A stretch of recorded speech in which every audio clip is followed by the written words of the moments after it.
അധ്യായം 101. പണമില്ലെങ്കിൽ പലതും നമുക്ക് നേടാൻ കഴിയില്ല. പണം കിട്ടണമെങ്കിൽ നേരായ മാർഗത്തിലൂടെ അധ്വാനിക്കാൻ തയ്യാറാവണം. പണം വേണ്ടതുപോലെ വിനിയോഗിക്കാൻ കഴിയേണ്ടതുണ്ട്. പണത്തിൻ്റെ വില മനസ്സിലാക്കിയവർ ഒരിക്കലും പണം പാഴാക്കില്ല. പണം എപ്പോഴും നമ്മുടെ കയ്യിലിരിക്കണമെന്നില്ല. പണം ഓരോ വ്യക്തികളിലൂടെ സഞ്ചരിച്ചുകൊണ്ടേയിരിക്കും. പണം ദുർവിനിയോഗം ചെയ്യാതിരിക്കുക എന്നത് വളരെയേറെ പ്രധാനപ്പെട്ടതാണ്. നാളേക്കായി പണം സമ്പാദിക്കാൻ സാധിക്കണം. ഇന്ന് ലഭിക്കുന്ന പണത്തിൽ നിന്നും കുറച്ച് പണം നാളേക്കായി കരുതാൻ സാധിക്കേണ്ടതുണ്ട്.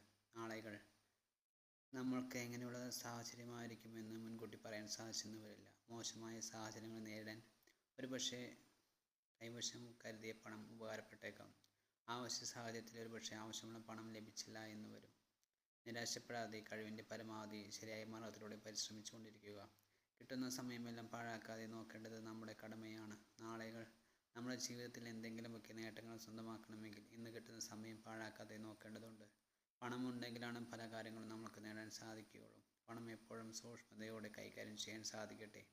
നമ്മൾക്ക് നാളേക്കായി കരുതാൻ ഇന്ന് നമ്മുടെ പക്കലുള്ള പണത്തെ വേണ്ടതുപോലെ കൈകാര്യം ചെയ്യാൻ കഴിയും.